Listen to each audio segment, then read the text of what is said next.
자, 인사합시다. 안녕하십니까? 네, 반갑습니다. 자, 오늘은 이제 많이 기다리셨던 족제계 백선 하는 날입니다. 족제계 백선. 백선은 일단 제가 먼저 백선 공부하는 방법, 복습하는 방법에 대해서 간단하게 좀 말씀을 드리도록 할게요. 일단 제가 9월달, 10월달에 출간하는 교재들은 대부분 어떤 형태의 교재들이 많냐면 일단 그 자리에서 다 끝내는 교재들이에요. 이렇게 공부를 하다가 안 돼서 뭐 기본서나 요약집으로 찾아가는 형태는 아닙니다. 백선도 마찬가지. 백선을 보시면 백선을 공부하실 때는요, 부동산학 개론 교재는 백선 한 권만 꺼내놓고 공부를 하셔야 됩니다. 우리 공부를 하다 보면 공부에 너무 심취한 나머지 특정 내용이 이해가 안 된다고 해서 뭐 기본서나 요약집을 찾아가는 그런 경우가 있는데, 지금은 그런 공부는 지양해야 됩니다. 백선 구조를 좀 살펴보도록 하겠습니다. 1번 문제부터 살짝 한번 볼게요. 1번은 제목이 개념의 부동산이고 옳은 걸 찾아라 하고 정답은 제일 뒤에 있습니다. 정답이 몇 번 이렇게 있으니까 여기다가 정답을 체크하는 것은 구별 실익, 큰 실익이 없겠죠. 그죠? 예.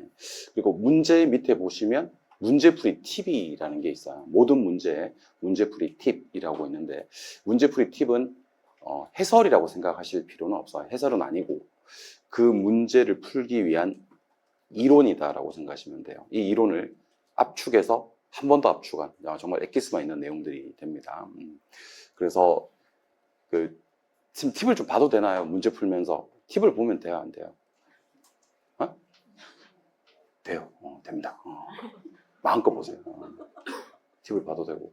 선생님, 그럼 팁을 먼저 보고 문제를 풀어도 되나? 뭐 다 됩니다, 여러분들. 안 되는 건 없으니까 팁을 이렇게 보시는 걸 저는 습관하시는 것도 괜찮습니다. 어쨌든 위에 있는 문제들만 궁극적으로 풀 수만 있으면 됩니다. 근데 여러분들이 해야 될 작업이 두 가지가 더 있는데, 혹시 팁을 봤는데도 문제 해결이 안 된다. 이게 중요한 거예요, 이제. 팁을 봤는데도 위에 있는 문제 해결이 안 된다. 그 문제는 이제 놓아주셔야 됩니다. 여러분들, 갑자기 이렇게 지금 시험 남은 기간이 이제 2달도 채 안 남았는데, 2달 동안 갑자기 팁을 봤는데도 해결이 안 되는 문제를 시험장에 가서 해결하게 되는 경우는 상당히 드물어요. 귀한 경우니까 이제 팁을 보고도 해결 안 되는 거는 내가 정말 약한 파트나 공부가 전혀 안 된 파트라고 생각하시고 그 문제는 배제를 해주시고, 문제 풀다 보면 이런 우리 3번 가볼까요? 3번 문제를 좀 보도록 하겠습니다. 3번 문제는 문제 형식이 어떻습니까? 옳은 거 모두 몇 개인가? 옳은 거 모두 몇 개인가? 해설에 몇 개가 옳은지가 표시가 되어 있지는 않거든요. 일단 3번 문제 정답부터 공개합니다. 어차피 정답은 나와 있으니까 뒤에. 정답은 1번이거든요. 몇 개? 두 개가 되겠지. 그러면 이제 이런 문제들은 어떻게 처리를 좀 해주시냐면, 이게 왜 두 개냐면, 리을하고 치읓이 맞아서 두 개거든요. 일단 해설할 때 제가 말씀드릴 겁니다. 리을하고 치읓이 맞아서 이렇게 두 개가 됩니다. 요 놈이랑 맞아가지고. 나중에 제가 해설할 때 리을과 치읓이 맞습니다 라고 얘기를 할 거 아닙니까? 그죠? 여러분들의 합격을 기원합니다. 요 밑에쯤에서 이렇게 리을, 그 다음에 치읓, 이렇게 두 개가 맞다 라는 표시를 해주시고, 위에다가는 표시를 안 해주시는 걸 원칙으로 하시기 바랍니다. 근데 그걸 모르고 벌써 다 풀어버렸는데 어쩔 수 없고, 그는 뭐 어쩔 수가 없고, 제 생각에는 원본 유제를 좀 원칙으로 해주시면서 좀 편안하게 수업을 들어주시면 좋을 것 같습니다. 그리고 문제는 총 117문제입니다. 117문제. 미리 말씀을 좀 드려야 될 것 같아서.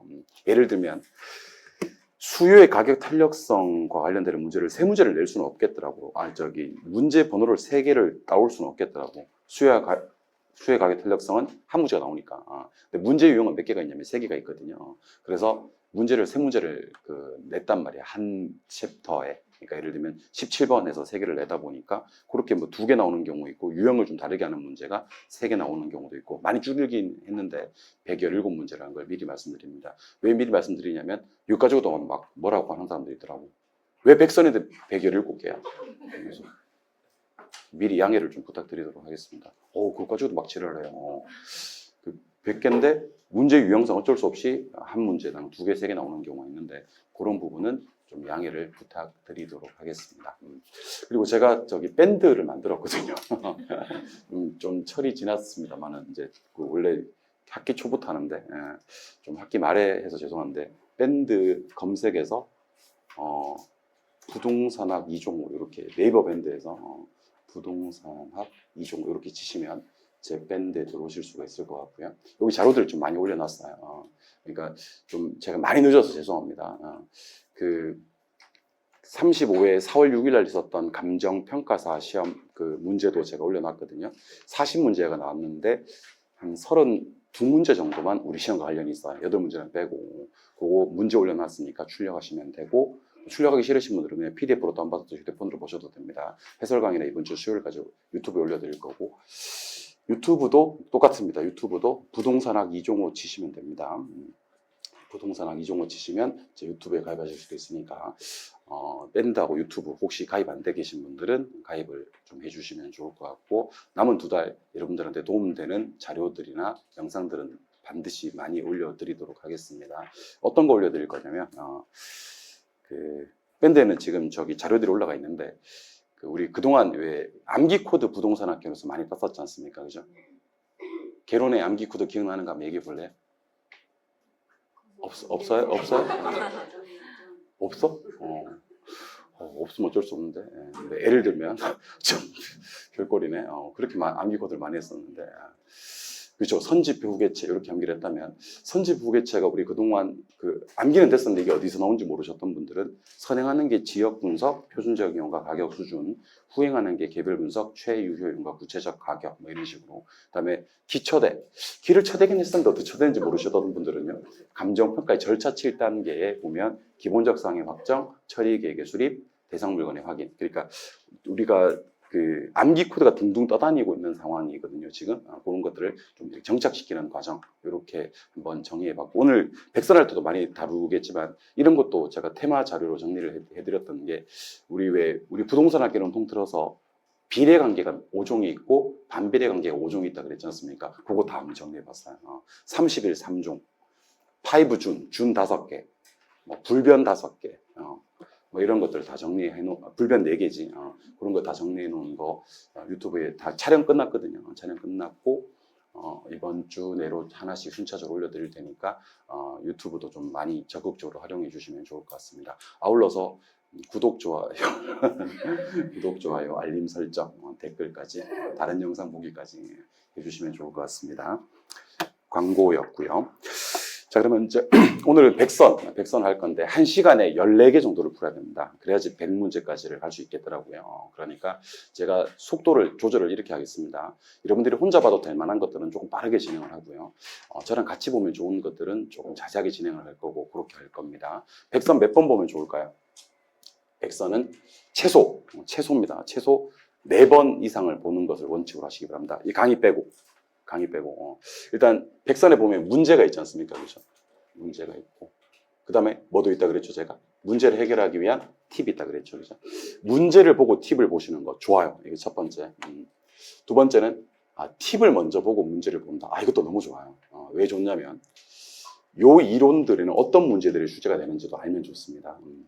세 번째는 팁만 보는 거. 이것도 너무 좋습니다, 여러분들. 혹시 문제 풀다 보면 문제가 잘 안 풀리고 짜증날 때 있지 않습니까? 그죠? 근데 오늘은 부동산학개론 공부하는 날입니다. 그러면 부동산학개론 공부하다가 그게 제일 안 좋은 거야. 계획표에는 부동산학개론을 공부하게끔 돼 있는데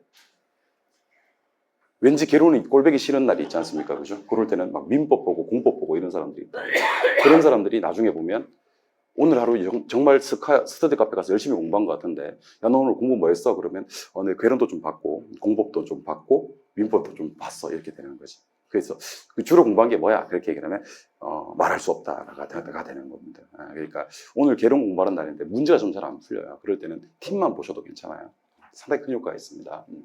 네 번째는 우리 궁극적으로는 이것만 봐야 되겠죠. 궁극적으로는 이런 과정들을 거쳐서 이제 팁 없이도 문제가 풀리는 그런 단계까지 가셔야 되겠죠. 그래서 지금 백선 문제들이 시중에 나와 있는 기출 문제나 아니면 실제 시험 문제보다는 좀 난이도가 높습니다. 솔직히 말씀드리면. 그러니까 옳은 것은 모두 몇 개인가? 보통 지문 5개를 구성하는데 저는 7개, 8개도 구성을 한번 해봤고 문제 난이도가 좀 높아요. 그래서 잘 안 풀리는 경우가 있을 수가 있다. 하지만 이런 과정들을 거쳐서 궁극적으로 문제를 푼다. 그래서 문제 보고 팁 보고 팁 보고 문제 보고 팁 보고 문제 보고 이렇게 최소 4회독을 해주시고, 혹시 나는 지금 10회독 하고 싶은데 비례합니다. 합격 점수는 비례해서 높아진다라고 생각하시고 앞으로 문제풀이는 실전 연습을 위한 동형 모의고사 외에는요. 다른 이런저런 문제집은 보지 마시고 지금 이 시간부터는 100선만 반복해서 봐주시는 것을 원칙으로 하시기 바랍니다. 아시겠죠? 예, 100선 많이 보시면 효과가 상당히 클 거다 하는 생각을 하시면 좋을 것 같습니다. 교수님들마다 강조하는 강의나 마무리 강의가 좀 다를 텐데 부동산학개론은 문제 파트는 적어도 100선으로 정리하시는 것을 원칙으로 하시기 바랍니다. 그럼 지금부터 문제풀이 출발 한번 해보도록 할게요. 자, 부동산의 개념에 관한 설명이다. 옳은 것을 찾아라 그랬습니다. 먼저 1번하고 4번이 제목이 바뀌었습니다. 1번하고 4번이 제목이 바뀌었어요.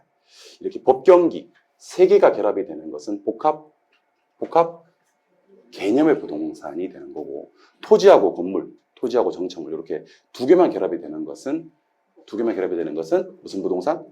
복합부동산이라고 해야 되겠죠. 그래서 아직도 법경기가 복합 개념의 부동산이고 토지 건물을 일체로 다루는 게 복합부동산이다. 이거 모르면 좀 곤란합니다. 두 번째, 선박, 항공기, 공장재단 등은 준부동산이 맞거든요. 그런데 준부동산, 자, 모든 준부동산은 저당권 된다. 맞습니다. 모든 준부동산은 저당권 설정할 수 있어요. 모든 준부동산은 감정평가할 수 있다. 예, 맞습니다. 모든 준부동산은 감정평가할 수 있습니다. 근데 모든 준부동산이 중개대상물이 되는 것은 아니에요. 중개대상물이 되는 것은 딱 2개입니다. 임목하고 재단하고. 뭐요? 임목하고 재단. 재단은 보통 이제 공장재단, 광업재단 보고요. 임목 요 2가지 정도의 준부동산만 중개대상물이 된다. 그래서 여기서는 얘 때문에 안 되는 거예요. 선박, 항공기 같은 것들은 뭐까지는 되는데 저당권과 감정평가까지는 되는데 중개대상물이 되는 준부동산은 아니다라고 얘기를 하셔야 되는 거고요. 3번, 경제적 개념의 부동산은 산본생소상 기억납니까? 뭐예요? 산본생소상. 자산 맞는데 요거 자본 와야 됩니다. 그래서 우리 자로 출발하는 게 3개 있다 그랬죠? 자산이 있고 아는 것도 들으셔야 됩니다. 자본이 있고 자연이 있는데 자산하고 자본은 경제적 개념이 맞지만 자연은 기술적, 물리적 개념이 되는 겁니다. 그래서 답은 5번이 되는 겁니다. 자, 동의어 좀 기억할게요. 동의어. 여러분들 그 기술적 측면의 동의어가요. 기술적 측면의 동의어가 물리적 측면이라 그래요. 오케이? 얘만 유형적 측면이라 그래요. 그래서 법률과 경제는 무슨 측면이죠? 무형적 측면이거든요. 근데 기술적 측면, 물리적 측면만 유형적 측면이고 요거 4개 있습니다. 4개. 공자위환해서 공간, 자연, 위치, 환경. 그래서 여기 보시면 공간, 환경, 위치, 오케이 이런 것들은 기술적, 물리적, 유형적 측면이다. 이렇게 보시면 됩니다. 제가 시간 관계상 문제풀이 팁은 못 읽어드리는데 여러분들은 집에 가서 문제풀이 팁을 읽습니다. 다시 한 번 더. 토지와 건물을 일체로 다루는 건 무슨 부동산? 복합. 법경기는 복합 개념. 법에서 협의 강의 뜨면 무조건 뭐라고 하고? 법. 3본 생소상 뜨면 무조건 무슨 개념? 경제적. 토지는 대표적인 뭐지만 생산 요소지만 소비재 될 수 있다 없다? 있다. 요거 기억하셔야 되고요. 기술적 측면은 공자위환. 기술적 측면 같은 말? 물리적 같은 말? 유형. 이렇게 기억하시는 겁니다. 그리고 우리 부동산학에서는 준이 5번 나오거든요. 통틀어서 5번밖에 안 나옵니다. 부동산 아닌데 부동산에 준하여 처리되는 자동차, 건설기계, 항공기, 선박, 공장, 재단, 강업재단 이 어업권 임목은 준부동산.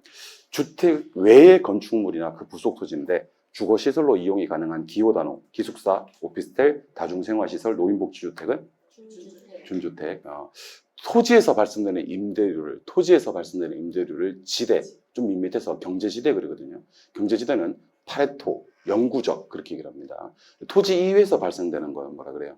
준지대, 이거는 마샬지대고 일시적이지 영구적이지 않다라는 생각을 하시면 되고요. 우리 부동산학 통틀어서 용도지역 중 준으로 출발할 수 있는 용도지역은 딱 2개밖에 없습니다. 무슨 지역과? 준주거지역과 준공업지역. 준농림지역은 있어요? 없어요? 없습니다. 우리 부동산학은요, 예전부터 정해져 내려오는 4대 일괄평가가 있거든요. 4대 일괄평가. 토지와 건물을 일괄평가할 때는 무슨 법을 써요? 거래사례비교법을 씁니다. 집합 건물에서 구분 소유권의 대상이 되는 건물 부분과 대지 사용권을 일괄해서 평가할 때는요. 거래사례비교법. 살림은 원래 구분하거든요. 이때 임목은 거래사례비교법을 쓰고 소경목림은 원가법을 쓰는데 얘들을 일괄평가할 때는요. 거래사례비교법. 하지만 공장재단 요놈만은요. 원래는 개별 물건들을 합산해서 평가해요.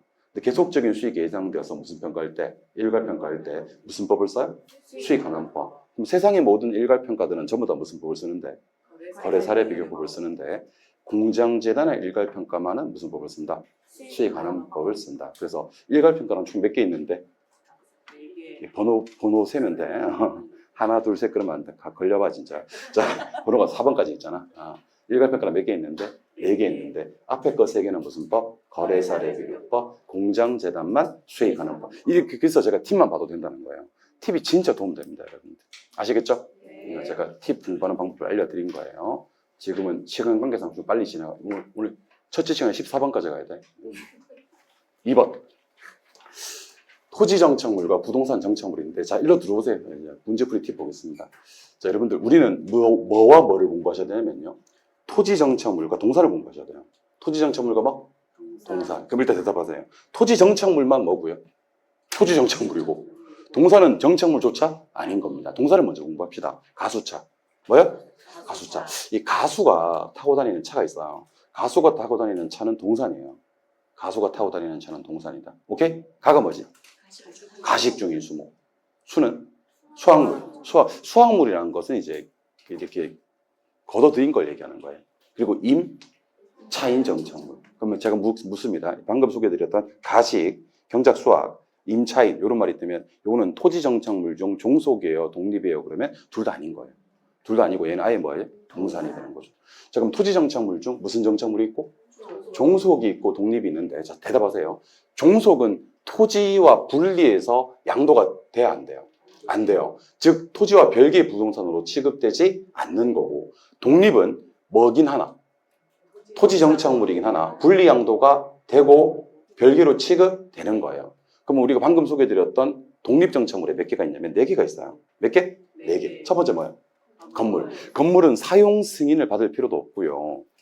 등기를 할 필요도 없어요. 신축 중이어도 독립으로 봐버리거든요. 뭐부터? 주기지 완성되면. 뭐? 주기지 뭐지? 주벽, 기둥, 지붕. 내 건물 주기지 이렇게 암기하시면 돼요. 내 건물 주기지.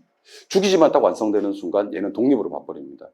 두 번째는 명인 방법만 할 수 있는 게 하나 있습니다. 그게 뭐죠? 미분리 과실. 명인 방법도 되고 등기도 할 수 있는 게 하나 또 있어요. 뭐야? 수목. 이 등기되었을 때는 뭐라 그래요? 임목. 같은 놈이에요. 같은 놈인데 명인 방법 갖추었을 때는 뭐라 그러고? 수목. 등기되었을 때는 임목. 여기서 느낄 수 있는 교훈은 수목은 뭐도 되고 뭐도 되고 명인 방법도 되고 등기도 되는데 등기되었을 때는 뭐? 임목 이렇게 얘기하는 거고, 미분리 과실은 뭐만 되는 거죠?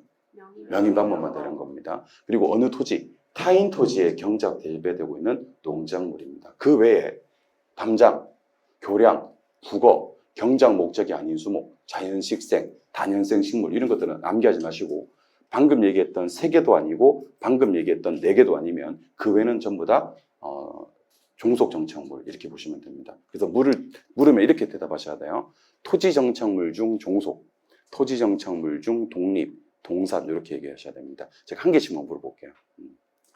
가식 중인 수목. 걔는 동산이에요. 그럼 토지 정착물이? 아닌 거예요. 그 다음에 명인 방법을 갖춘 미분리 과실은요. 토지 정착물 중 독립이 되는 겁니다. 오케이? 그리고 경작 목적이 아닌 수목이나 국어 같은 것들은요.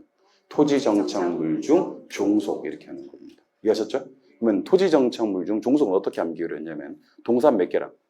3개랑. 독립 정착물 4개랑. 그 외에는 전부 다 종속 정착물. 우리 개론 공부할 때 그 외로 공부하면 좋은 것들이 우리 6개 정도가 있습니다. 한번 해볼까? 이거 한번 해볼까? 독립 정착물이 몇 개 있어요?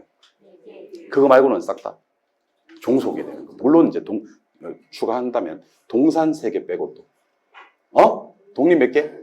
4개 이상 소리 하지 말고. 자, 독립 몇 개? 4개. 동산 몇 개? 3개. 그 외는 다 종속 이렇게 공부하시면 된다는 거야. 이번에는 현재 우리나라에 시행되고 있지 않은 거 몇 개? 5개. 어떻게 공부하게 됐어? 공개택 초토. 공개택 초토는 현재 우리나라에 시행되고 있지 않습니까? 그 5개 빼고는 그 외는 다 시행되고 있는 거. 정부가 시장에 개입하는 방법에는 직간이가 있거든요. 뭐요? 직간이. 자, 지역지구제, 개발권 양도제, 토지거래 허가제 이런 것들은 뭐예요? 이용규제고, 조세, 보조금 부담금, 금융행정 이런 것들은 간접. 그러면 방금 이용규제 3개 정도 했어요? 간접 개입 5개 정도 했어요? 그 외에는 전부 다 직접 개입이 되는 거죠. 우리 부동산학 통틀어서 시간가치 고려하는 거 몇 개? 4개. 순례지, 현가. 요거 빼고는 다 시간가치 고려 못해요. 못해요. 부동산 금융에는 먼 금융이 있는데 지분, 부채, 내잔인 금융이 있습니다. 맞아요? 내잔인은 신전 후 있어요? 지분은 신조리 증권이 있어요? 요거 5개 외우고 4개 외우고 그 외에는 전부 다 부채금융에는 저당금융, 신탁금융, 주택상환사채, 자산유동화 기업어음 ABCP, 프로젝트 파이낸싱 PF, 자산유동화 증권 ABS, 주택저당증권 MBS 이렇게 있는데 이거 암기 다 하지 말고 지분 5개, 내잔인 4개, 그 외에는 다 부채금융 이렇게 하시면 됩니다. 이런 것도 좋아요.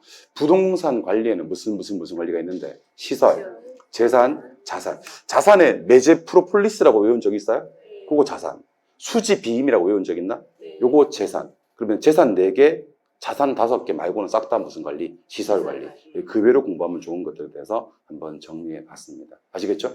이런 걸 자꾸 가져오는 이유가 뭔지 아세요? 2번 공부하면서 저 뒤에 50번, 78번 이런 것들까지 우리가 공부를 좀 해주면 복합적으로 지금 이 공부하고 있지만 다른 부분까지도 연습하실 수 있다는 겁니다. 문제는 엄청 쉽습니다, 여러분들. 자, 보세요. 옳은 것을 찾아라 그랬습니다. 신축 중인 건물은 사용 승인 완료되기 전에는 토지의 별개의 부동산으로 취급되지 않는다고 했는데 취급됩니다. 뭐 없어도, 사용 승인 없어도 신축 중인 건물은 뭐뭐 완성이 되면 주기지. 사용 승인이 별개로 취급되는 요건이 아니란 얘기예요. 이해하셨어요? 신축 중인 건물도 주기지만 완성이 되면 별개로 취급됩니다. 2번, 미분리 과실은 명인 방법을 갖추는 순간 토지의 별개의 부동산으로 취급됩니다. 명인 방법 갖추면 독립이라 그랬잖아. 3번, 임목에 관한 법률에 있어 소유권 보존 등기를 한 임목은 토지와 분리해서 양도할 수 있는 독립정착물이 된다는 얘기입니다. 좋아요? 네. 4번, 정당한 권한이 없다 하더라도 무슨 토지라면 타인 토지, 게다가 뭐된 농작물, 성숙된 농작물은 독립으로 봐버리거든요. 언제나 경작자 거예요. 따라서 토지와 분리해서 양도할 수 있다라고 해야 됩니다. 근데 5번에 경작 목적이 아닌 수목, 다년생 식물, 국어, 담장 이런 것들은 3개짜리도 아니고 4개짜리도 아니잖아요. 그럼 무슨 정착물로 봐야 돼요? 토지 정착물 중 종속 정착물로 봐야 되겠죠. 그럼 토지의 별개의 부동산으로 취급되지 않는다. 이런 종속이다. 그런 뜻이 되는 겁니다. 무슨 말 이해하셨죠? 네. 그래서 오히려 이런 문제는 문제풀이도 중요합니다만은 밑에 팁. 토지 정착물 중 종속, 토지 정착물 중 독립, 그리고 아예 동산 이렇게 구분하시는 게 훨씬 더 중요합니다. 되셨습니까? 예. 3번 문제는 바로 들어가겠습니다, 여러분들. 근데 3번 문제 오타가 하나 있어서 아주 귀여운 오타인데 죄송합니다. 아주 귀여운 오타인데 오타를 좀 수정해 드리도록 하겠습니다. 여기 건부질환 주거 상업업 공이 빠졌어요. 공업, 주상공 이렇게 해야 되는데 이응에 주거 상업 뒤에 공업이라고 좀 필기해 두시면 좋을 것 같습니다. 자, 이거는 아까 수업 시작할 때 말씀드려서 토지 용어에 관한 설명 중 옳은 것은 모두 몇 개인가 그랬습니다. 제가 누구 때문에 리을, 치읓 이게 맞아가지고 몇 번? 1번 2개라 그랬습니다. 나머지 다 틀렸을 텐데 왜 틀렸는지 확인합니다.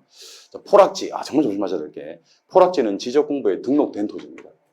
뭐라고요? 등록된 토지. 자, 우리 부동산학에서 등록되지 않은 땅은 빈지밖에 없습니다. 자, 빈지는 해안선부터 등록 지점 사이에 있는 토지로서 법적 소유권은 있는데 없는데 이용 가치가 있는 바다와 육지 사이 해변 토지 맞죠? 얘는 왜 법적 소유권이 인정되지 않냐면 등록되지 않은 땅이거든요. 그래서 보락지는 등록된 토지가 수면 밑으로 잠겨버린 토지다. 이거 꼭 좀 기억해 주시고. 2번째, 자, 등록을 하는 땅이다. 이거 앞에 뭐 붙이면 좀 더 쉽냐면 지번 붙여가지고. 자, 지번 붙여서 등록하는 땅 또는 등기하는 땅 그러셔도 돼요. 이런 땅을 대지라 그래요. 필지라 그래요. 필지라 그래요. 필지입니다. 예. 법지는 사적 소유권이 인정되지 않고 활용 실익이 없거나 적은 토지. 여러분들 둘 다 없거나 둘 다 있으면 법지 빈지 아니에요. 법지 빈지는요, 하나 있고 하나 없고, 하나 없으면 하나 있고 그래야 되거든요. 법지는 사적 소유권이 인정되지만 해야 됩니다. 사적 소유권이 인정되지만 활용 실익이 없거나 적은 토지 이렇게 해야 되는 겁니다. 리을 좋습니다. 여러분들 제가 후보지를 표현하는 방법 2개 알려드릴게요. 자, 따라해 보세요. 택지농지 임지, 상호간. 그럼 후보지예요. 택지농지 임지 내에서 그러면 이행지고. 그리고 상호간은 농지가 임지가 농지로, 농지가 택지로 바뀌는 건데 용어 정리가 하나 더 있습니다. 자, 보세요. 무슨 용도에서? 현재 용도에서 장래 뭐가 될 것으로? 택지가 될 것으로 예상되는 토지. 요게 대표적인 후보지의 정의입니다. 자, 보세요. 현재 용도가 택지겠어요? 택지가 아니겠어요? 택지가 아니에요. 지금 벌써 택지인데 장래에 택지가 된다고 하지는 않거든요. 그럼 현재 용도는 임지나 농지란 말이야. 그 임지나 농지인데 장래 택지가 될 것 같은 땅은 택지, 농지, 임지 상관에 전환되고 있는 토지예요. 그래서 이것도 후보지가 되는 겁니다. 무슨지? 후보지. 그래서 후보지를 표현하는 방법은 택지, 농지, 임지 상관에 전환되는 토지 하나랑 현재 용도에서 장래 택지가 될 것으로 예상되는 토지, 요거까지를 기억하시면 좋을 것 같습니다. 요거 아직 시험에 한 번도 안 났는데 나올 가능성이 있어 보입니다. 현재 용도에서 장래 택지가 될 것으로 예상되는 토지는 대표적인 후보지예요. 미흡. 정상적으로 쉬게 하는 토지는 유휴지가 아니라 휴한지에 대한 설명입니다. 휴한지. 유휴지는 다람쥐같이 못하게 놀리는 토지를 말하는 거예요. 용도상 불가분한 관계에 있는 두 필지 이상의 일단의 토지는 획지가 아니라 일단지가 됩니다. 획지는 가격 수준이 비슷한 일단의 토지를 얘기하는 겁니다. 뒤에 건 맞아요. 획지가 하나의 필지 중 일부에 대해서 성립을 할 수 있다. 그렇죠. 획지와 필지는요. 일부도 되고 하나도 되고 여러 개도 되고 다 됩니다. 필지, 획지는 여러 개 관계될 수 있고 한 개가 여러 개 될 수 있고 하나가 하나 될 수도 있는 겁니다. 근데 아예 용어 정의가 틀려버렸어요. 용도상 불가분한 관계에 있는 두 필지 이상의 토지는 일단지입니다. 시옷은 당연히 말이 안 되죠. 택지, 농지, 임지 내에서 전환이 되고 있는 땅은 후보지가 아니라 이행지가 되고 주상공으로 이용되고 있거나 이용 목적으로 조성된 땅. 자, 이용되고 있는 것만 얘기한다면 건부지가 맞아요. 이용 목적인 땅은 낮이거든요. 둘을 합쳐서 우리는 택지라 그래요. 택지를 좀 빨리 기억하시는 방법은 뭐냐면 주상공이 나와야 돼요. 주상공 나오면서 이용되고 있어도 되고 이용 목적이어도 괜찮다. 기억하시기 바랍니다. 이용 목적이어도 괜찮은 땅은 택지입니다. 예. 공지는 도시 토지로서 집가 상승 기대고 방치하는 땅이다. 이건 공지가 아니라 공한지입니다. 공지는 건물 짓고 남은 부분의 땅을 공지라고 하고요. 도시 토지인데 방치하는 토지는 공한지가 됩니다. 집가를 뭐 하기 위해서? 공시하기 위해서 선정된 땅은 표준지가 맞습니다. 어떻게 암기하기로 했죠? 표준지, 공시지가. 표본지 공시지가예요? 표준지 공시지가예요? 그러니까 지가를 공시하기 위해서 선정된 땅은 표준지가 맞습니다. 그래서 맞는 건 누구라고요? 리얼하고 치열하고. 이건 어쩔 수 없이 한 문제 더 냈습니다. 그래서 117문제가 된 거예요. 갑니다. 옳은 것을 찾아라. 택지는 일정한 용도로 제공되고 있는 바닥 토지를 말하며 하천 도로에도 쓸 수 있는 포괄적인 용어이다. 이건 택지가 아니라 부지에 대한 설명입니다. 택지는 아까 말씀드렸듯이 주상공으로 이용되고 있거나 이용 목적으로 조성된 토지를 말한다 라고 했었어야 됩니다. 두 번째, 낮이는 토지에 건물이나 그 밖에 정착물이 없고 조심하셔야 됩니다. 사법상의 권리가 설정되어 있지 아니한 토지를 말하고 굳이 공법상의 권리를 묻는다면 이거는 설정되어 있습니다. 옆에다가 표준지라고 하나 써놓을까요? 표준지. 표준지를 평가할 때 뭐로 평가해야 되냐면 방금 소개해드렸던 낮이로 평가해야 돼요. 표준지 위에 뭐가 있다 하더라도 건물이 있다 하더라도 건물 있는 걸로 없는 걸로 없는 걸로 사법상의 지역이 있다 하더라도 있는 걸로 없는 걸로 없는 걸로 반영하지 않습니다. 하지만 공법상 지역은 있는 걸로 없는 걸로 있는 걸로 표준지 공시가 평가할 때 낮이로 평가합니다. 건물이요? 없는 걸로 사법상의 지역 없는 걸로 공법상 지역은 있는 걸로 그리고 요거 여러분들 읽어보세요. 이거 시험에 딱 나왔을 때 바로 대답할 수 있어야 돼. 건부간가는 건부지 싸다라는 뜻이야. 뭐라고요? 건부지 싸다. 예외가 있긴 한데 원칙적으로는 건부지가 싸. 누구보다? 낮이보다. 그래서 주어 찾습니다. 무슨 가격은? 건부지 가격은 얘 때문에 낮이 가격보다 어떻게? 낮게. 제가 바라는 바는 뭐냐면 3번을 한참 생각하면 안 된단 말이야. 건부감가란 말은 건부지 싸다라는 뜻. 누구보다? 낮이보다. 그래서 건부지 가격은 낮이 가격보다 낮게 평가된다. 낮게 평가된다. 싸다라는 뜻이다라는 걸 기억하셔야 됩니다. 4번. 가자. 원래 공업지였대요. 근데 공장 가동률이 저하돼서 주거지로 전환 중이래요. 자, 그럼 보세요. 택지 안에 뭐가 있는데 아까? 주상공이 있는데 지금 뭐에서? 공업지에서 뭘로 가고 있다고요? 주거지로 가고 있다고요. 그럼 이거는 택지, 농지, 임지 상관에 바뀌는 거예요? 내에서 바뀌는 거예요? 내에서 바뀌는 걸로 봐야 돼요. 내에서 바뀌는 걸로 봐서 이거는 무슨 지다? 이행지. 대표적인 이행지입니다. 이 문제 답은 4번입니다.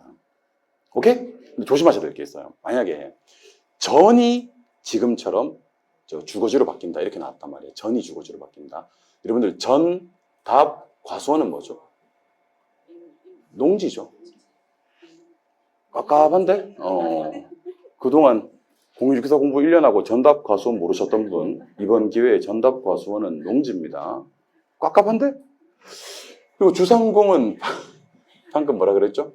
택지라 그랬죠. 정말 조심하셔야 돼. 전이 주거지로 바뀌는 땅은 후보지가 돼요, 이게. 뭐가 된다고요? 후보지. 그래서 여러분들은 아예 이행지 두 세트만 기억해버리고 나머지는 다 후보지. 이행지 두 세트입니다. 뭐끼리? 한 세트. 또 뭐끼리? 전답과. 그러니까 주상공끼리 한 세트랑 전답과끼리 한 세트만 무슨 지고? 이행지고. 혹시 뭐 전이 주거지로 간다, 전이 상업지로 간다, 전이 공업지로 간다. 답이 주거지로 간다, 답이 상업지로 간다, 답이 공업지로 간다. 가수원이 주거지로 간다, 가수원이 상업지로 간다, 가수원이 공업지로 간다는 전부 다 후보지라는 것도 알고 계셔야 됩니다. 두 세트입니다. 이행지는 뭐끼리? 주상공 내에서, 택지 내에서. 그 다음 전답과 농지 내에서. 여기서는 공업지가 주거지로 바뀌는 거니까 택지 내에서 바뀌는 거고 대표적인 이행지입니다. 아시겠습니까? 네. 5번. 건물 지으면서 남겨놓은 땅이라고 되어 있습니다. 건물 지으면서 남겨놓은 땅은 건부지가 아니라 공지가 됩니다. 이거 좀 재미있는 게 뭐냐면, 자, 잘 보세요. 재미없을 수도 있겠다. 집안 보시고. 위에 건물이 있어요. 건물 보이나? 건물 밑에 파란색으로 제가 지금 표시하는 땅이 있지? 이건 뭐예요? 이 건부지예요. 건부지고. 제가 지금 여기 빨간색으로 표시하는 땅 보이나? 이건 뭐예요? 공지. 이걸 제가 평면도로 보여드릴게요. 평면도로. 평면도 알아요? 평면도로 보여드리면 이렇게 땅이 있습니다. 땅이 이렇게 있고 건물이 이렇게 있단 말이야. 이렇게 빈금을 칠게요. 그러면 건물 밑에 있는 전체 이렇게 녹색 땅 있잖아요. 그지? 그럼 건부지예요. 오케이? 그리고 여기서 제가 이렇게 노란색으로 표시하는 부분, 요거 보이나? 요거. 요게 이제 공지가 되는 거지.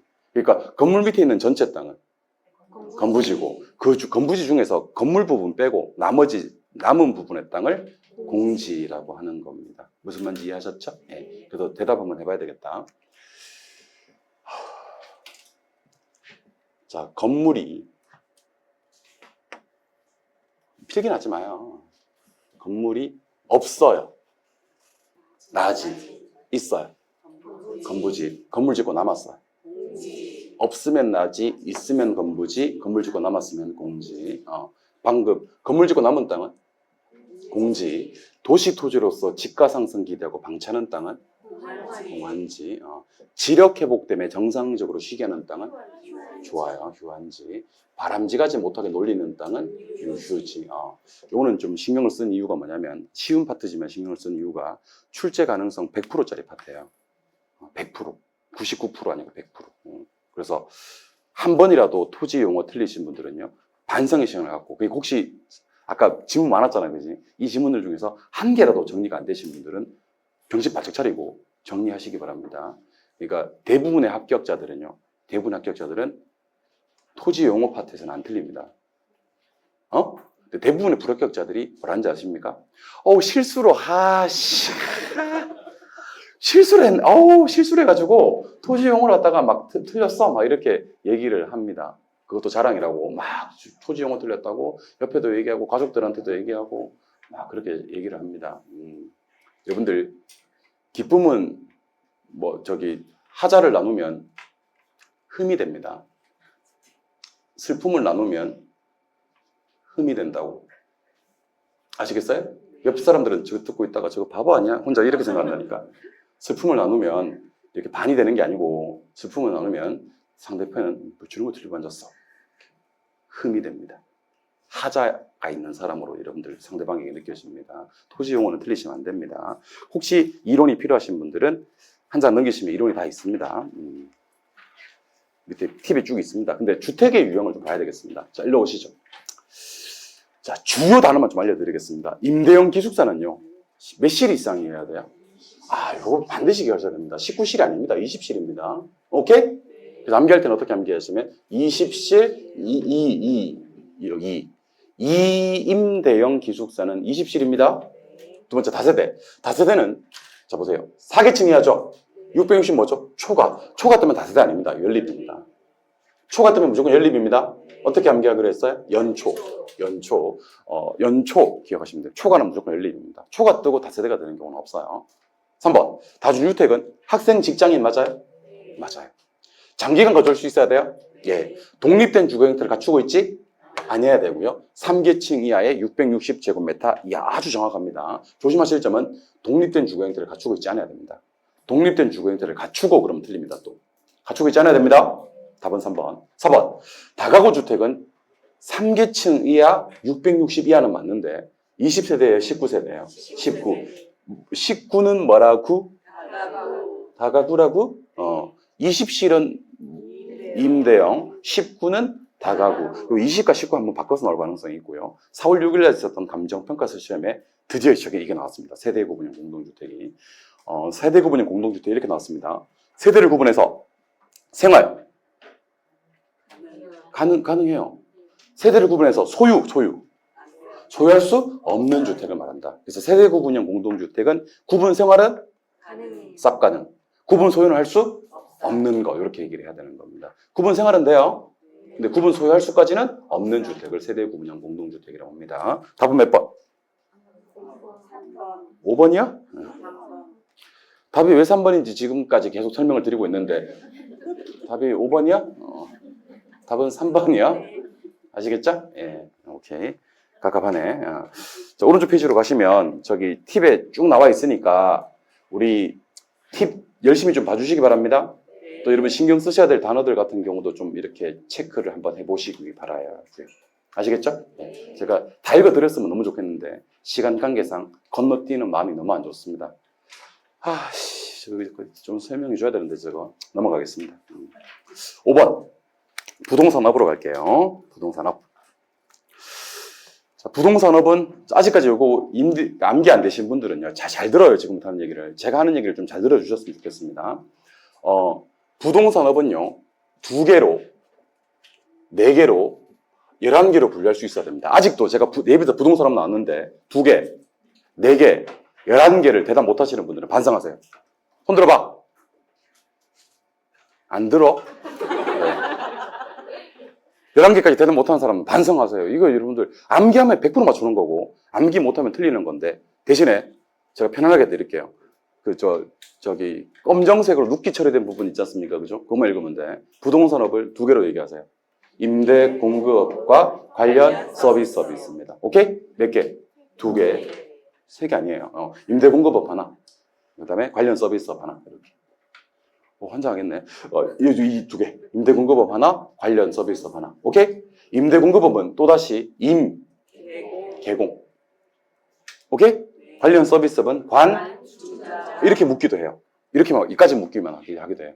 부동산업을 분류한 것이 아닌 것을 찾아라. 이렇게 해서 임대업, 개발공급업, 관리업, 중개자문감정평가업, 건설업. 정답은 건설업. 부동산업에 건설업이 있을 것 같죠? 없어요. 부동산업은요 임대업이 있고요, 개발 및 공급업이 있고요, 그 다음에 관리업이 있고요, 중개자문감정평가업이 있습니다. 그리고 임대가 3개 있습니다. 뭐요?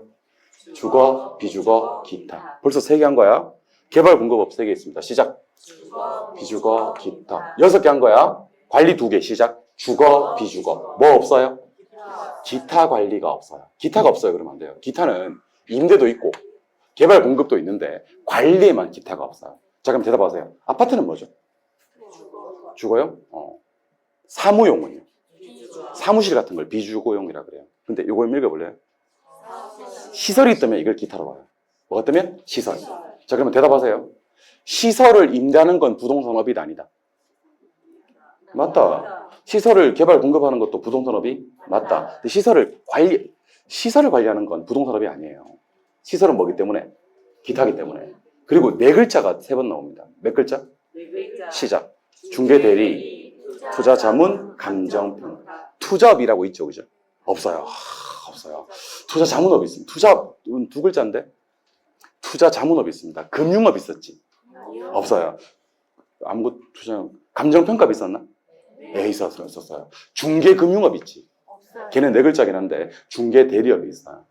그래서 요걸 다 외우셔야 된다니까. 자, 잘 보시고. 부동산업은 임대공급업과 관련 서비스업이 있습니까? 네. 임대공급업에는 뭐가 있어요? 임, 개공. 관련 서비스업에는 관주자가 임 몇 개? 시작. 주거, 비주거, 기타 개공 몇 개? 세 3개. 주거, 비주거. 지금까지 몇 개? 6개. 관리 몇 개? 2개. 주거, 비주거. 지금까지 몇 개? 8개. 11개라 그랬잖아. 4글자 3번. 중개, 대리, 투자, 자문, 감정, 평가. 이렇게 11개 못 하셨던 분들은요. 이거 나오면 틀리는 거야, 그냥. 선택해. 안 나오길 매일 기도하고 안 외울 건지. 찝찝하게, 그지? 제발 나오지 마. 부동산은 나오지 마. 암기하기 싫어.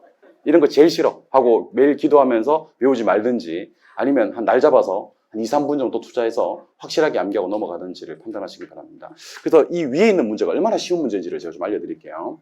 위에 있는 문제는 부동산에 속하는 것은 모두 몇 개인가 그랬습니다. 그 푸는 방법 제가 알려드릴게요. 끝날 때 뭐로 끝나는 걸 찾으시냐면 임대업으로 끝나는 거. 뭐로 끝나는 거? 임대업 끝나는 거랑 끝날 때 뭐로 끝나는 거? 개발 공급업으로 끝나는 걸 찾으신 다음에 얘는 무조건 맞아. 앞에 보지도 마. 왜냐하면 뭐가 나오니까 주거, 비주거, 기타가 다 나오니까. 맞아요? 근데 끝날 때 뭐로 끝나는 놈들? 관리업. 관리업으로 끝나는 놈들은요. 좀 봐야 돼. 뭐까지는 맞는데 주거, 비주거까지는 맞는데 기타 관리 없다 그랬죠? 기타가 누구라 그랬지? 사업, 시설. 그래서 요거 둘 다 부동산업이 아니라는 거예요. 이게 만약에 기타가 어디에 떴으면 개발 공급업에 뜨거나 임대업에 떴으면 맞는데. 맞죠? 그리고 있을 것 같은데 없는 업들을 제가 좀 소개해 드릴게요. 건설업 있어, 없어? 없어요. 개발 공급업이란 건 있는데 건설업은 없어요. 오케이? 그 다음에 투자업 있었지? 없어요. 투자 자문업 4글자라 그랬잖아. 그리고 중개 금융업 있었잖아, 그치? 중개 대리업이에요. 그리고 감정평가 있었잖아, 그치? 이거 있었어요. 중개 대리, 투자 자문, 감정평가. 그래서 교재 제일 밑에다가 뭐라고 써놓으셔야 되냐면 일단 기억 맞나? 맞나? 네. 니은 맞고, 네. 리을 맞고, 네. 미음 맞고, 네. 쭉 다 안 돼, 시. 그러다가 뭐 맞고, 지은 맞고. 그래서 기역, 니은, 리을, 미음, 지읒을 교재 제일 밑에다가 써놓고 총 몇 개? 5개. 이렇게 푸시면 됩니다. 대신에 이 문제 풀리면 여러분들은 부동산업 11개 다 이해하신 것으로 간주됩니다. 아시겠죠? 네. 부동산업 정리 안 되신 분들은 정리를 좀 하세요. 6번 문제로 가도록 하겠습니다. 6번. 자, 시간 보시고. 6번. 부동산의 특성입니다. 부동산의 특성. 이것도 이제 교재 제일 밑에다가 일단 제가 정답부터 먼저 공개할게요. 정답은 3개인데 몇 개? 3개. 3개. 뭐뭐뭐 3개일까요? 기역, 좋습니다. 예? 기역, 리을, 비읍입니다. 기역, 리을, 비읍. 제일 밑에 써놓으시고 왜 기역, 리을, 비읍이 맞고 나머지는 틀리는지 확인하기 전에 저는 이거 한번 해보도록 하겠습니다, 여러분들. 자, 들어오세요. 앞에다가 크게 토지 공급이라고 하나 써놓으시기 바랍니다. 크게 써놓으셔도 돼요. 토지 공급. 박스 앞에다가. 자, 박스 앞에다가 토지 공급이라고 쓰신 분들만 대답 좀 해주세요. 토지 공급이 돼야 안 돼요? 좋아요. 물리적 공급은 불가능하지만 토지의 경제적 용도적 공급이 가능하다. 제가 지금 하는 말이 O인지 X인지 얘기해봐요.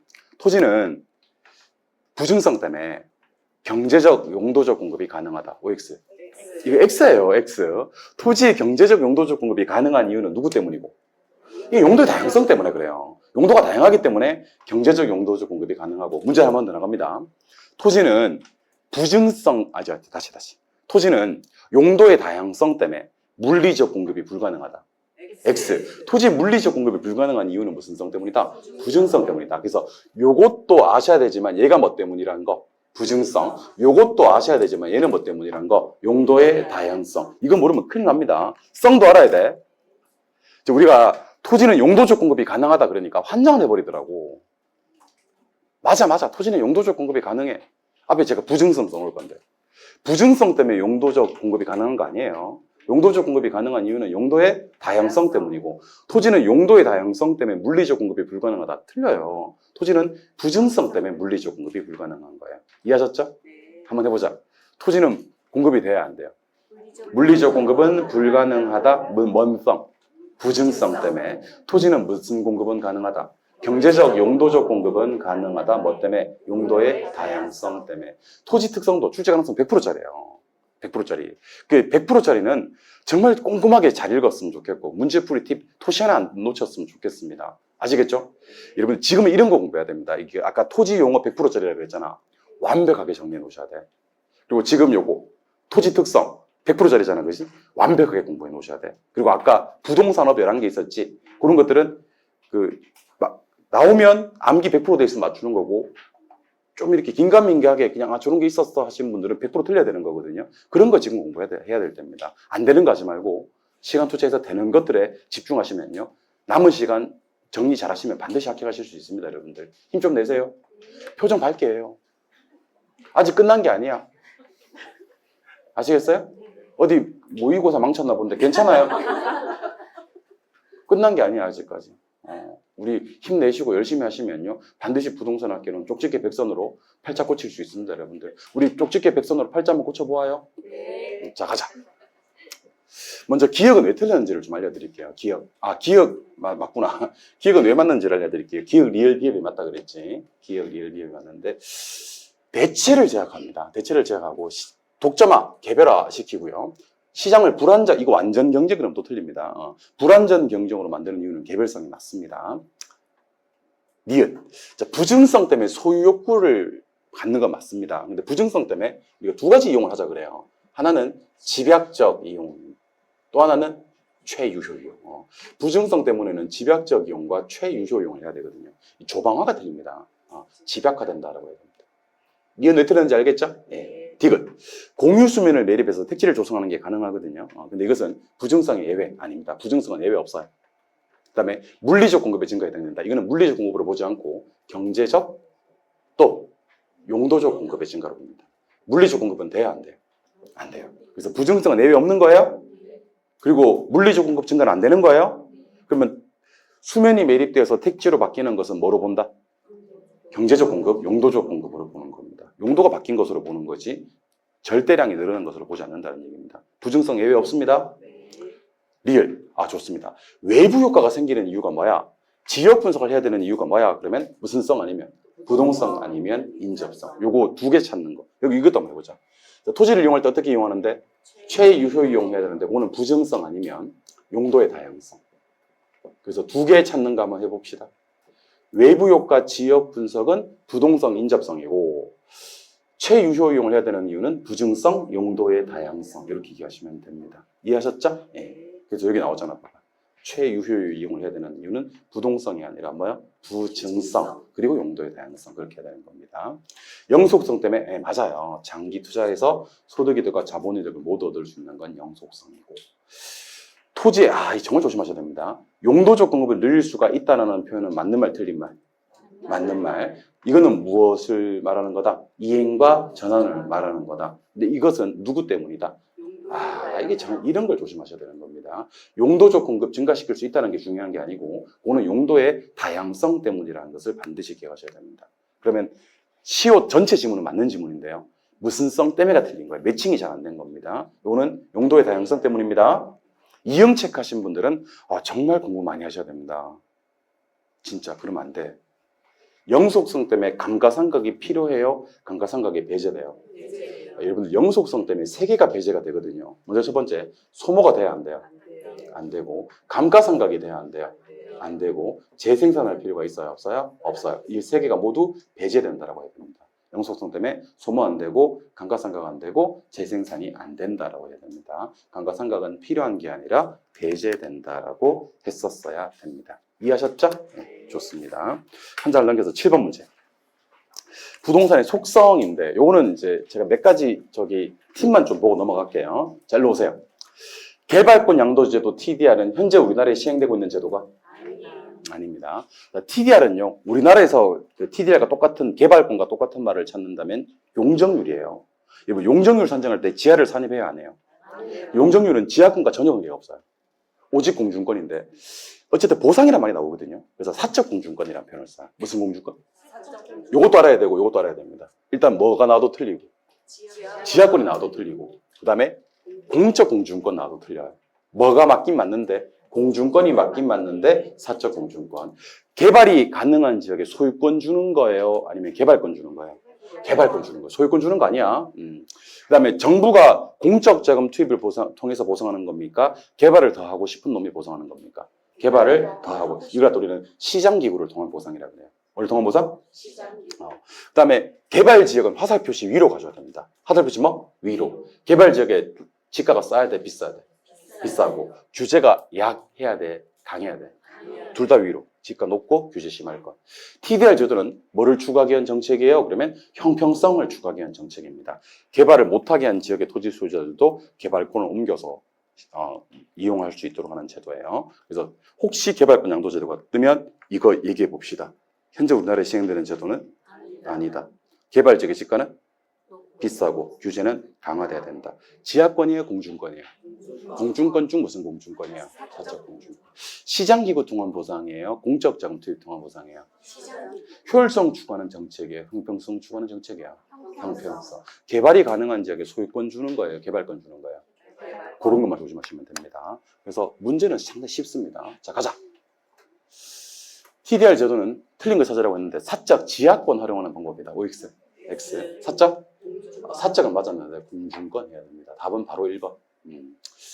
그다음에 개발이 가능한 지역에 뭐를 부여했다? 개발권, 소유권 부여하면 안 되고. 현재 우리나라에 시행되는 제도는 아니고 뭐를 통해서 보장하는 거다? 시장기구. 그리고 뭐를 추구하기 위한 정책이며 형평성을 추구하기 위한 정책이며 뭐가 뜨면 개발 지역에 뜨면 화살 표시 뭐 위로. 지가가 높고 규제가 강화.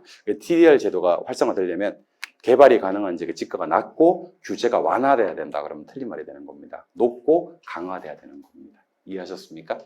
속도 많이 빠른가요? 속도 이 정도 속도는 따라오셔야 돼. 그래야지 집에 갈 수 있어. 117 문제를 갖다가 푸는데 이 정도 속도는 따라올 수 있어야 됩니다. 아시겠습니까? 저를 끌어내려서 다른 사람 망하게 만들지 말고 자기 속도를 조금 끌어올리시는 것을 원칙으로 하시기 바랍니다. 아시겠죠? 그런 사람도 있어서 그래요. 말 좀 천천히 하래. 그럼 다 집에 못 가. 그 사람 때문에. 자기가 좀 빨리 알아들었으면 좋겠네. 나보고 말 천천히 하라 그러지 말고. 나 말 천천히 하면 죽는 사람이야. 강의하다가 확 죽었으면 좋겠어? 깝깝해가지고 막 이렇게.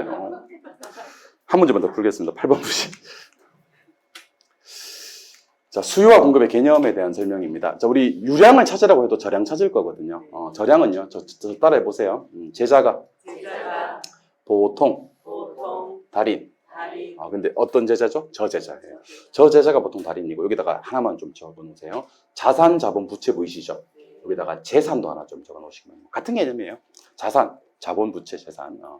그러면 제자가 보통 달인이 뜨면 뭐고요? 저량이고요. 요게 아니면 싹 다 유량입니다. 근데 저량 뒤에 뭐가 붙으면 변동물이 붙으면 또 이건 유량으로 갑니다. 예. 그래서 몇 개 해보자. 인구 뭔데? 저량인데 인구 변동은 유량이죠. 재고는 뭔데? 저량인데 재고 변동분은 뭐야? 유량. 이런 거 조심하시면 됩니다. 그래서 뭐를 물었지만 유량을 물었지만 우리 저량을 찾아서 뺄 거예요. 그래서 보세요. 제자, 이것도 자예요. 제자가 보통 요까지를 갖다 우리는 저량으로 봅니다. 오케이? 누가 그러더라고. 쌤, 저 인구 저량이잖아. 인구 저량 맞는데 인구 뒤에 뭐가 붙는 바람에 변동물이 붙는 바람에 얘는 유량으로 가버립니다. 오케이? 그래서 여기 있는 건 전부 다 유량이고요. 요것도 유량이고. 그러니까 지금 몇 개냐면 하나, 둘, 셋, 넷, 다섯, 여섯 개 두 칸이니까 12개 있단 말이야. 12개 중에서 저량 몇 개? 하나, 둘, 셋, 넷, 5개를 빼는 거야. 아시겠어요? 빼고 나니까 유량은 몇 개? 7개. 뭐 6개. 12개에서 5개를 빼라는데 아유 참 깝깝하다. 그러니까 나보고 말 천천히 하라고 하지 말고 12 빼기 5를 연습하라는 거야. 12 빼기 5는 얼마? 7이 되겠지. 아시겠죠? 네. 이건 제가 다 적어드릴게요. 기역, 디귿, 미음, 시옷, 지읒, 키읔, 키읔하고 티읒. 그렇죠. 네, 이렇게 해서 총 7개가 됩니다. 답은 3번인데 저량 찾아서 빼는 거 유량 저량 한번 나올 때 됐으니까요. 유량 저량도 한번 연습해 주시기 바랍니다. 한 문제만 더 풀고 오시겠습니다. 한 문제만 더 풀고 9번 수요량의 변화와 수요의 변화입니다. 자, 마음에 준비하시고요. 수요량의 변화와 수요의 변화입니다. 잘 들어요. 여기서 제일 중요한 말은 뭐예요? 아파트가 이 문제의 핵심입니다. 그리고 여러분들 왼쪽에 수요 있지? 눈길도 주지 마. 눈길도 주지 말고 우리 이거부터 보자. 뭐야? 수요량. 아파트 수요량을 변화시키는 원인은 뭐죠? 아파트 가격 하시면 돼요. 뭐라고요? 아파트 가격. 여러분 요거 아파트 가격이 아니에요. 맞아요? 네. 이거 아파트 가격이죠? 아니에요. 아니에요. 아파트 가격 아니에요. 이거 아파트 가격이죠? 맞아요. 뭐 또 뭘 아니래. 아파트가 맞아요. 요거는요. 아파트 가격 아니에요. 요거는 아파트 가격 아니에요. 그럼 몇 번만 답이 될 수 있어요? 3번만 답이 될 수가 있습니다. 근데 정말 조심하셔야 될 게 있습니다. 여러분 잘 보세요. 그 아파트 건축비라고 하세요? 건축비를 뭐라고 부르기도 하냐면 생산 요소 가격이라 그래요. 무슨 가격이? 그리고 얘들은 뭐라고 부르기도 하냐면 건설 노동자의 임금, 토지 가격이라고 하기도 해요. 여러분들 건설 노동자의 임금이나 토지 가격은요, 아파트 짓는 데 들어가는 비용 맞죠? 그리고 뭐 생산 기술 이런 말 떠요. 뭐예요? 생산 기술. 그 다음에 또 많이 뜨는 게 최근에 많이 떠요. 건설 업체 수 이런 것들. 근데 얘들 잘 보면요. 자 보세요. 건축, 생산, 임금, 토지, 생산, 건설 이런 말이 뜹니다. 그래서 얘들은 여러분들 수요량일까 수요일까? 둘 다 아니에요. 얘는 수요량도 아니고 수요도 아니고 온리 누구만 변화시킨다? 공급만.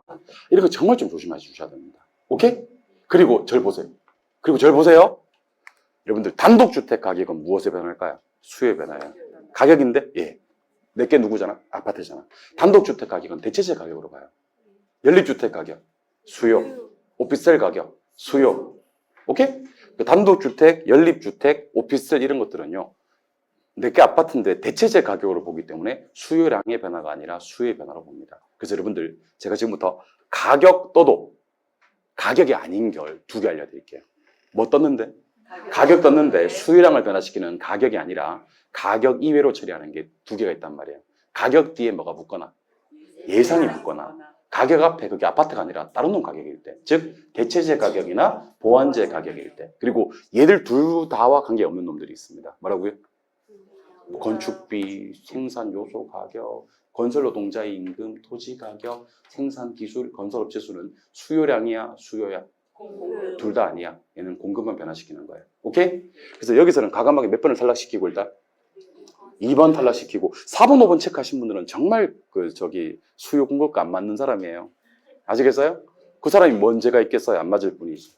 그 다음에 요 1번 체크하신 분, 이 건축비는요, 공급만 변화시키는 거라니까.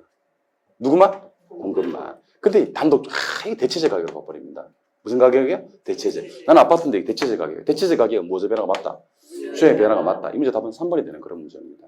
아주 쉬운 문제 같지만 시험에 났을 때 절대로 틀리시면 안 되는 그런 문제예요. 아시겠습니까? 네. 좋아요.